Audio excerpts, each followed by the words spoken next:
Mr. Ralph Hopper, who is sitting over here.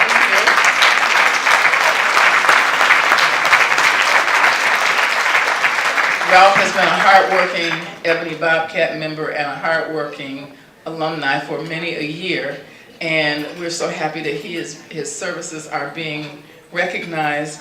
And any of you who choose to go down to homecoming in October, that is when he will officially receive the award, so we're very pleased about that.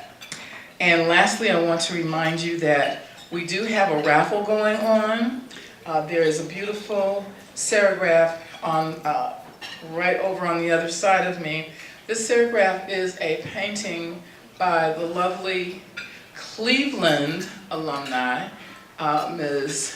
Phoebe Beasley, who is again another rebel, a John Adams graduate.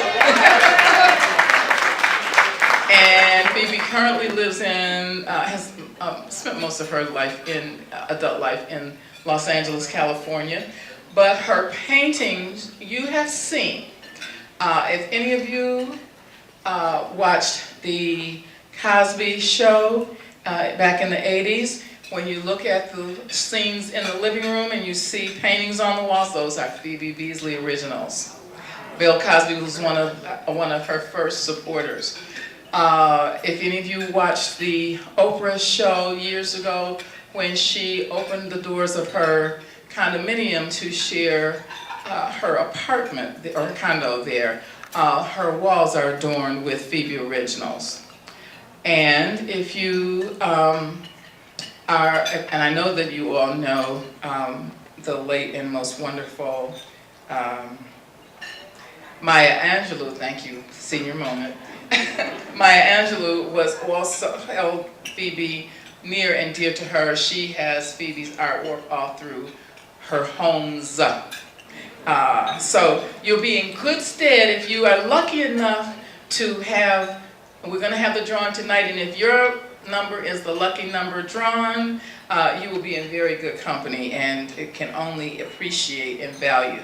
So if you are interested, we still have some more tickets available, so during the evening there are some lovely ladies that will come around and offer you to purchase tickets. They're $5 a ticket or 3 for $10. So those are my announcements, and now let's get on with our Trailblazer Award, and we have two beautiful ladies who are going to take you through that experience. That would be Connie Lawson Davis and Jean Harrison Jenkins. Thank you.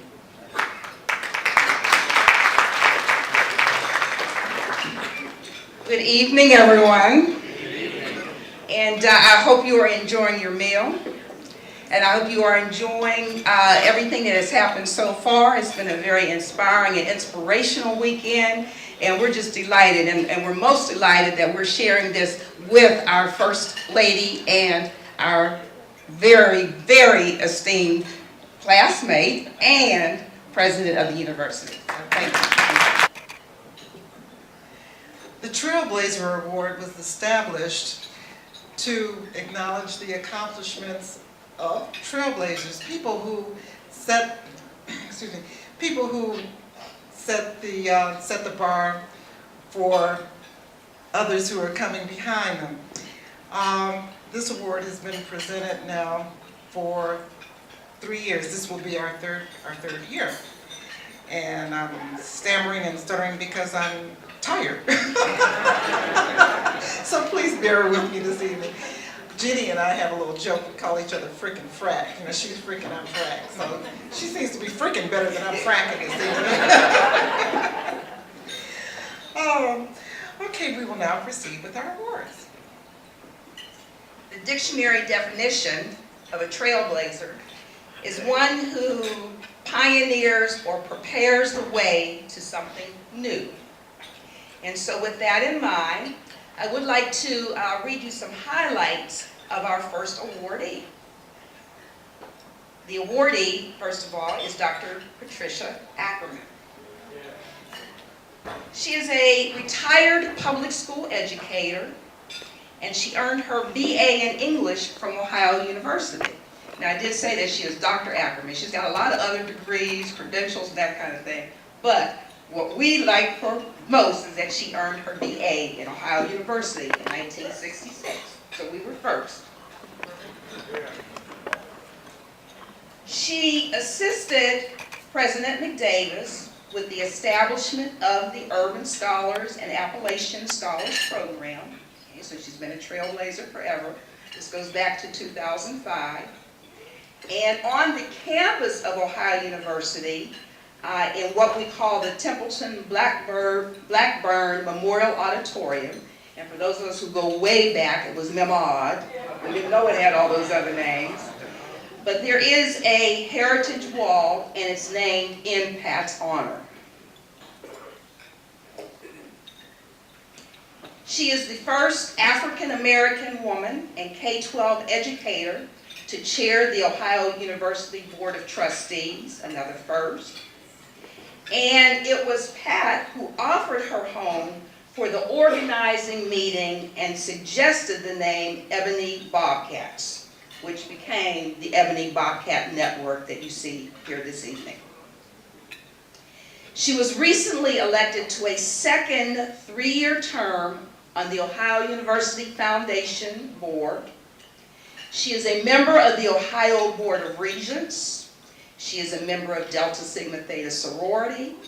She's an extremely articulate public speaker and education advocate. And she has been the mentor sister to many of us in this room. And so, using Maya Angelou again this evening, she is truly a phenomenal woman. That's her. So at this time, we would like to ask Dr. Ackerman to come to the podium. Dr. Ackerman, in recognition of being the first African-American woman and K-12 educator to chair the Ohio University Board of Trustees, having East Lobby of Templeton Blackburn Memorial Auditorium named in your honor, and serving on the Ohio University Foundation Board, and being a founding member of the Ebony Bobcat Network, we are pleased, very pleased, to give you this award, Trailblazer Award. Dr. Ackerman.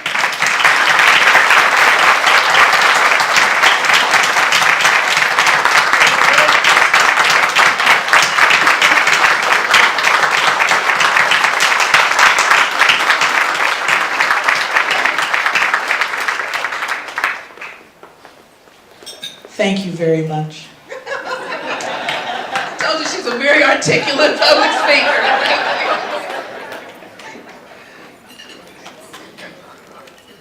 Our second awardee this evening is Mr. Ralph J. Harper, also known as Grasshopper.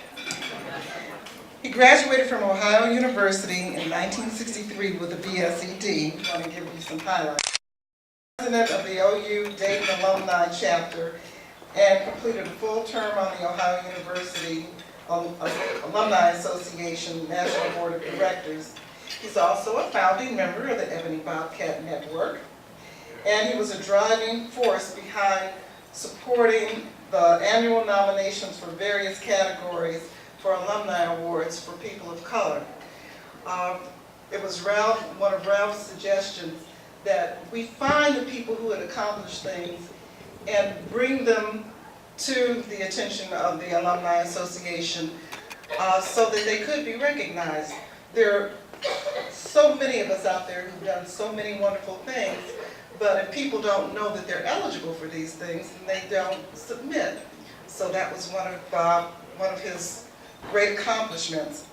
And actually the proof is in the pudding. For the last 3 years, there have been persons of color who have received awards from the Ohio University Alumni Association.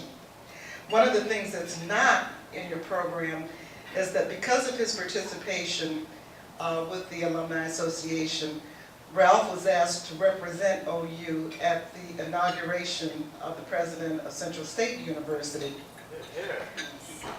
He remarked that he was the only one on the podium that didn't have a PhD.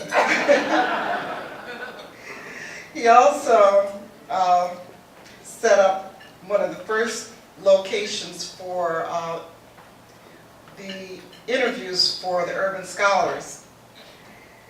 His awareness of the need to celebrate those who had gone before, who were deceased, was the impetus for creating a beautiful slide presentation that was shown at the 2010 Black Alumni Reunion as a memorial to deceased Bobcats. So without further ado, I present to you Mr. Ralph Harper. The Councilman's own intro music.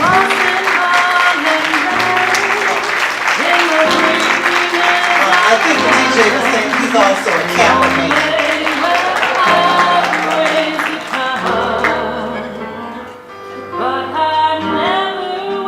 It's gonna cost you.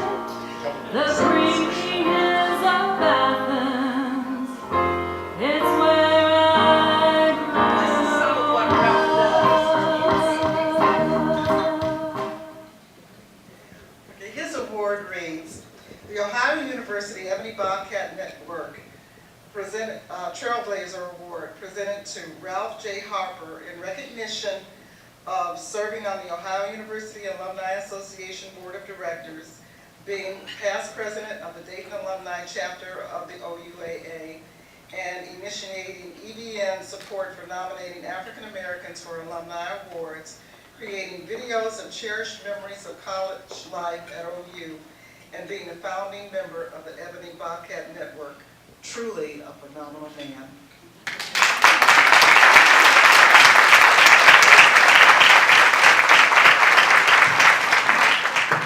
Thank you. This finds me in an unusual place, standing here and talking to you. Normally I'm out there looking up here, but tonight I'm here looking out there, but it's all good. There was one error on the plaque and on the name. It should be junior because there is a third. And he's a 98 alum. In fact, in about 2 or 3 weeks, there should be another little grasshopper coming on the scene. So that's that. You know, as a trailblazer, most of us here are trailblazers. Doesn't matter whether it's with your family, with your kids, and especially for the folks who came through or went through OU in the 50s, 60s, and even 70s. I can remember my roommate, well, Bob Pitts and I, coming to OU on our maiden voyage when we were still in high school. And it just happened to be J-Prom weekend, which most of the young folks will know nothing about J-Prom unless you read about it. But as we turned the corner on Court Street, you know, we couldn't understand what was going on. You know, folks were singing, dancing, you know, girls were like bathing, thinly clad, you know, things were jumping up and down, Indians were hooping and hollering, you know, and I said, man, if this is college, if this is where we're going, I'm glad I'm going here. Yeah. But, you know, we all have some memories of OU, some good, some not so good, and a whole bunch of those in between. I'm going to try not to take too long because she who must be obeyed, who's sitting over there, my wife, Marlene, is then keep it short. And I'm going to try to do that. But back when I was a freshman, we had a dean on campus, I think Dean Butler. Anybody remember? Yeah. Well, Dean Butler was one of those deans that he looked like a dean. Looked like he had gone to Dean College and taken some courses in deanology. And he had that look that would instill fear into the hearts of students. Tall tales, prevaricating, they're just downright lying. And we were good at that. We were good at that. You know, if the cry went out, "Let's bull," it would be on. It would be on. Well, we started bulling and we forgot something. We forgot where we were. The decimal level went up louder than it should have. And Pitts was sitting in the chair rearing back on 2 legs, and I figured I'd sneak up behind him and scare him, and I grabbed the chair and it broke half in 2. Well, now we got serious damage control. So we're in a room we don't belong in. I'm holding a chair that's broken, that don't belong in my room, and it shouldn't be broken anyway. And pretty soon there was a knock on the door, and I was hoping it wasn't going to be who it actually was, who was the dorm director. Didn't take him long to size up the situation. He started writing. He said, well, gentlemen, I think the dean is going to want to see you about this. And when he said that, a different set of fear went through me. Because now I don't know how long my tenure is going to be at OU. I got to go to see the dean, you know. But the big problem was if I had to leave, now how I'm going to tell Mama how I'm coming home early? Not only that, but the folks at my church, Tabernacle Baptist Missionary, had given me a little scholarship, nice little piece of change in December.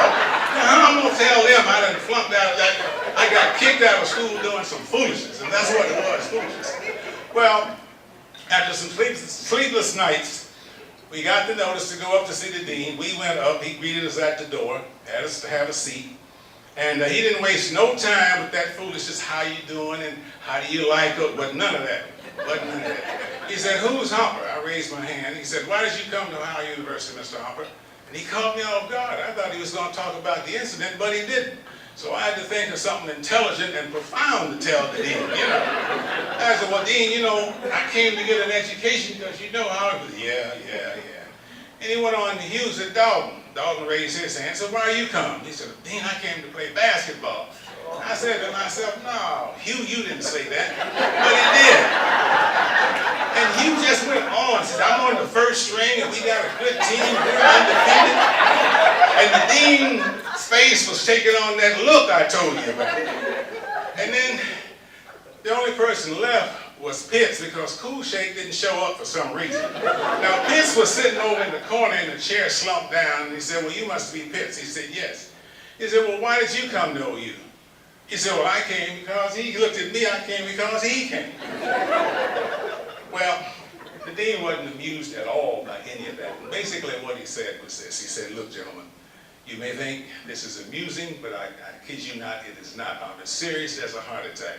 If any one of you come before me again on some foolishness like this, you're going to be out of here before God gets the news. Well, he didn't say that, but I knew what he meant. Well, after that, things changed for me. And if anybody remember the song, so an old Nat King Cole song in which the buzzard took the monkey for a ride in the air. The monkey thought everything was on the square. Buzzard tried to shake him off his back. He commenced to dive. The old monkey said, hey man, stop your jiving. Straighten up and fly right. And that's exactly what I did.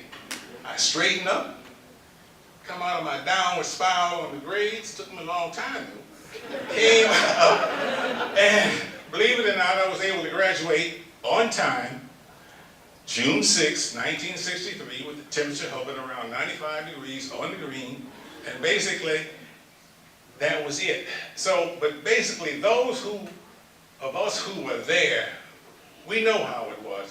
It was a different feel. There weren't many of us there, maybe 150, maybe, when I graduated, out of 8,000. That's not a lot. But we were a tight group. I mean, a real tight group. And it was different when my son went there. I don't think my son knew all the kids from Dayton. But anyway, it was just different. But with that, I had some more war stories I could tell you, but I'm going to leave them alone because I think we're about ready to do something else right now. But anyway, as a trailblazer, we did. We paved the way for those who have come after us. And even though we are here where we are, we continue to reach back to do what we can while we still can. If I were Jimmy the Randy, Jimmy would say, thank you, Mrs. Calabash, wherever you are. Well, if you want to know who Miss Calabash are, go Google. He'll tell you his. Google will tell you, give you some ideas who they think Miss Calabash was. Okay? Bob Hope would have just said, thanks for the memories, and would have played his theme song, thanks for the memories, and he faded on into the sunset. I'm just going to say thank you, and good night.